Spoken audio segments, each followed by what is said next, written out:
好，接下来我们要持续来关心到的是，美国现在内部保费暴涨了6倍，被评为说是美国现在穷人都病不起，命都没了。尤其另外来看到，在就业市场方面，110万人被裁员，年轻人现在不断的对川普来做怒吼。我们来看到今天的火线话题3个，请来宾来帮我们做解答。保费现在暴涨，在美国内部达到了6倍，美国人连生病都病不起啊！平价医疗补贴现在喊停，结果川普说他要来持续削减补助，恐怕会有2200万人的保费都会翻倍，甚至好几倍的暴涨。中产阶级跟穷人这一次受害最深。第二件事情，我们要来看到，川普现在砍了药价，掀起的医疗震撼弹，包括了药厂高层吓晕吓晕之后，我们来看到这些，接下来的是全民来做买单吗？因为药价从1350美元砍到了350美元，看似好像是帮民众省钱但是掀起的是健保保费的崩盘。等一下我们都会一起的来做解读。另外今天也会来关心到了这个失业率，110万人的失业，年轻人找不到工作，非常的苦。华尔街日报现在也最新揭露说，70%美国人认为想要美国梦早就已经消失了。美国真的美国梦回不去了吗？不能做了吗？今天我们都会一起的来做解读。好，川普，我们今天要来关心到的是引爆了全美的医疗风暴。这个风暴从保费的补贴，一直到这个保费的暴涨，还有药价崩盘，都让中产阶级跟穷人现在陷入困境当中。尤其今天有一个重点消息，川普他已经正式的宣布了，针对2大巨头的药厂，包括了诺和诺德跟礼来的减肥神药，每月会从1000到1350美元的价格直接腰斩到剩下350美元，药价只剩1/3。药厂高层这位是高登，听到消息当场昏倒。来看一下现场画面。For nearly 150 years, my company, Eli Lilly, has been investing in America. We've been advancing science and creating high-value jobs. But today, are you okay? Gordon, you okay?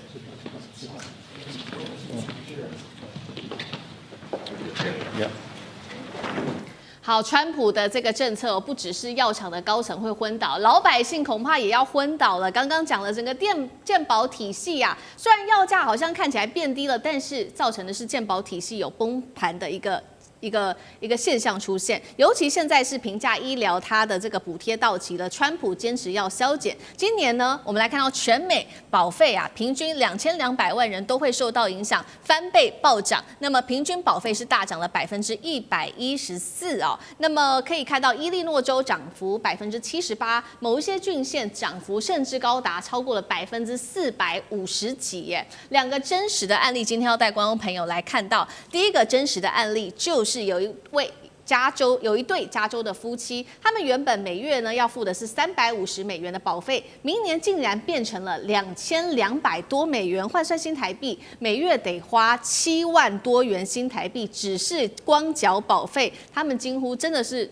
没办法住在美国住下去了，恐怕得放弃美国的健保，搬到其他医疗比较低的国家去居住。另外一件事情是，老人家可就更惨了。64岁的族群每月的医保费用是年轻人的3倍耶。那么我们就会看到说，如果你在加州64岁的老人没有补助的话，一年得要缴超过1万美元的保费。杨老师怎么看？平价医疗补贴到期，现在将会对美国老百姓造成多大的冲击？美国人现在连生病的权利都没有了吗？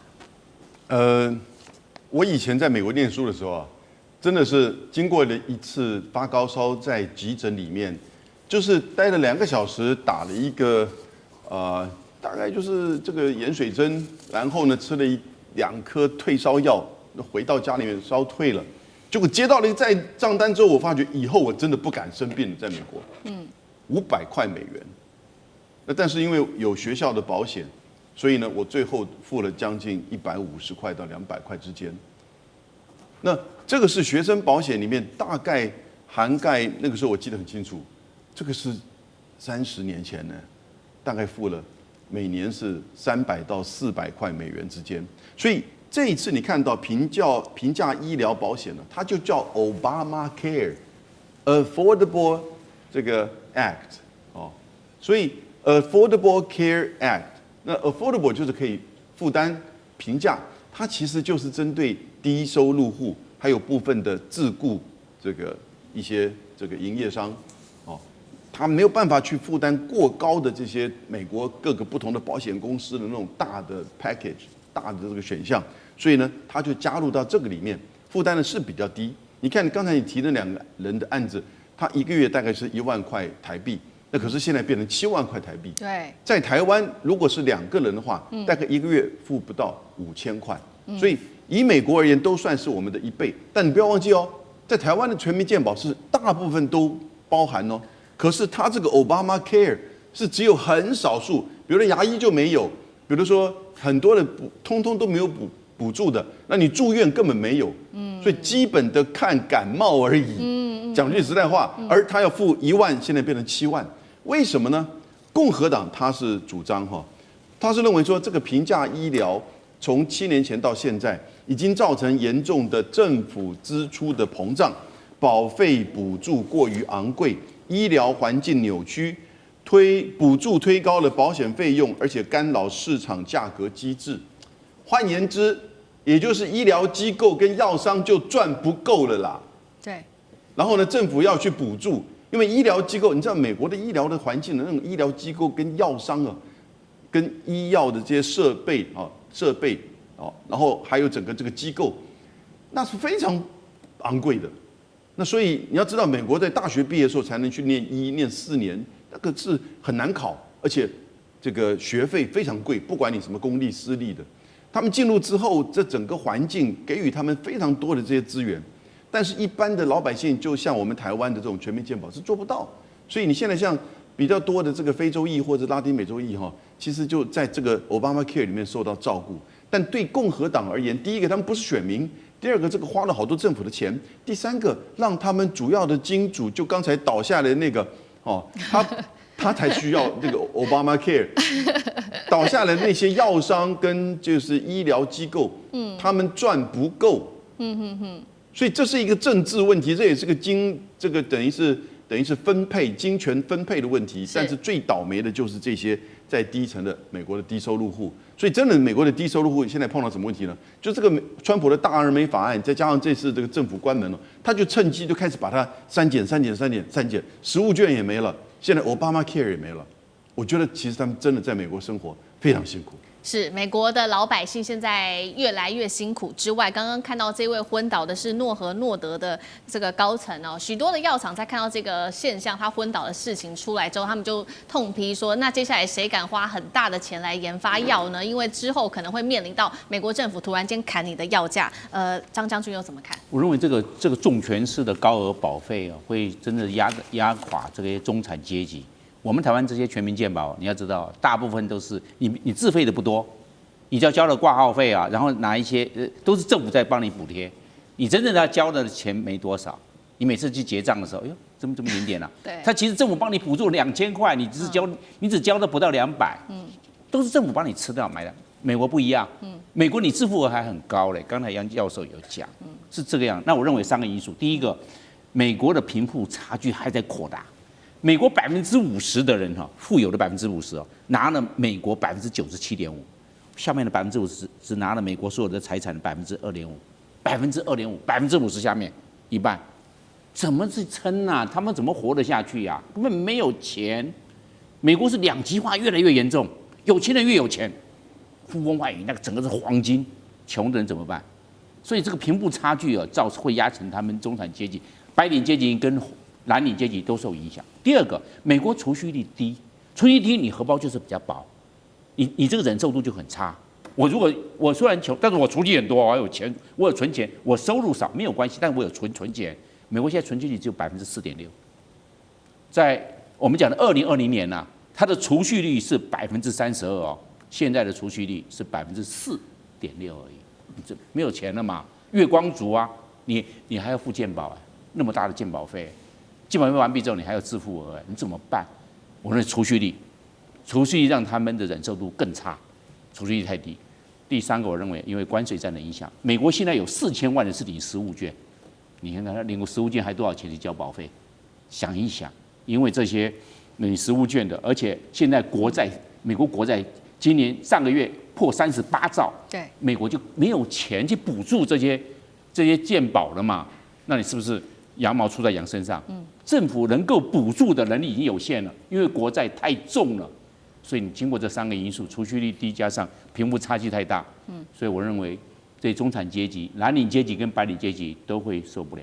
好，刚刚我们看到的是中产阶级、白领、蓝领受到重挫，那另外一方面，包括在就业市场也受到了很严峻的挑战，尤其现在年轻人啊越来越辛苦了。我们要来看到这个是真实的数据，10月份美国的企业裁员人数现在正式统计出来，达到了15.3万人，月增幅竟然高达183%呐，年增幅175%，创下2003年以来最高的纪录。光是今年企业裁员人数已经超过了110万人，是疫情后竟然超过了这个疫情之后是最惨的一年。那年轻人呢？我们看到应届大学的毕业生，他们的失业率6.5%，更是创下了10年的新高。这一位也是真实案例，我们今天都会挑许多的真实案例出来哦。24岁的阿奈斯，大学毕业2年多，他一直不断的在投履历哦，各种工作他都愿意做，市场行销、社群媒体、影视制作等等。但是啊，更不要说有工作机会了，连面试的机会都没有。他现在只能继续打零工，住在父母的房子。那他的父母也感到非常的沮丧哦，说我们对于这件事情感到非常沮丧，似乎已经接近了愤怒的等级。《华尔街日报》最新的民调也出炉了，近70%美国人认为，所谓一直大家在谈的美国梦早就不存在了，或许从未存在过。年轻人现在找不到工作，要付高房租，还要付这个越来越高的保费，就算再努力也翻身不了了吗？厉将军怎么看？我想再讲一下哈，刚刚这个执行长昏倒的事情，大家会不会觉得奇怪？堂堂一个美国大总统就去管减肥药，要减肥药降价哈？会不会你如果说以美国总统来讲，你应该大的政策嘛，你怎么管那个减肥药？对。那我觉得其实后面所代表的含义其实是很深的哈。这个你知道，人的肥胖往往会带来很多的这个所谓的疾病哈，包括心血管的疾病哈、新陈代谢的疾病紧接着而产生。大家还记不记得上次赫格塞斯他国防部长哈召集全球的美国将领回来谈的事情是什么？是叫美军要减肥。如果从这2件事情大家连在一起看，会觉得说是美国真的胖子很多。那如果说美国胖子很多的话，我觉得代表2个含义。第一个就是他们的健保负担会很重。为什么？因为人越胖的话，可能这个后续来讲会有很多的这种身体代谢啊，或者引起的心血管疾病哈，代表美国。第2个来讲的话，代表美国生活不是很愉快啊。你知道，有时候肥胖在美国来讲，肥胖指数跟贫穷指数是成等比例的。因为越穷地方的人，他为了能够满足他的基本的这种热量来讲的话，他会去吃很多的垃圾食物啊。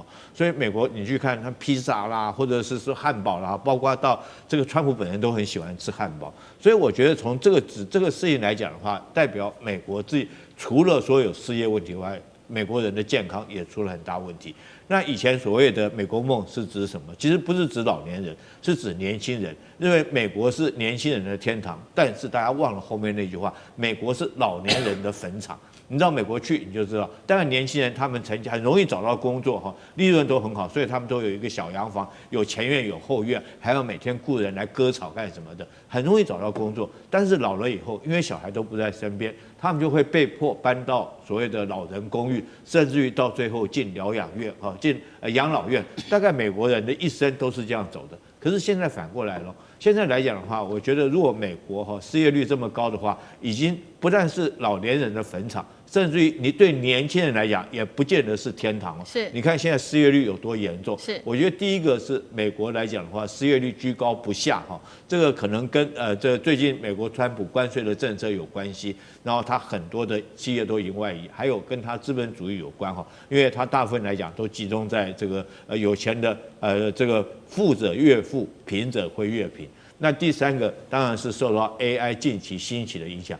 AI 确实会取代很多人的工作，甚至于包括医生啦，包括这个包括科学家啦，包括老师，很多工作都会相对的会被取代哈。所以我觉得美国以后来讲的话，是不是还是年轻人的天堂？我觉得就要打上一个问号了。但是我可以确定，美国绝对是老年人的坟场。是，好，谢谢将军。那我们休息一下，马上回来。地缘政治、美中之争、战略价值、强权崛起，小国生存。现在与未来，洞悉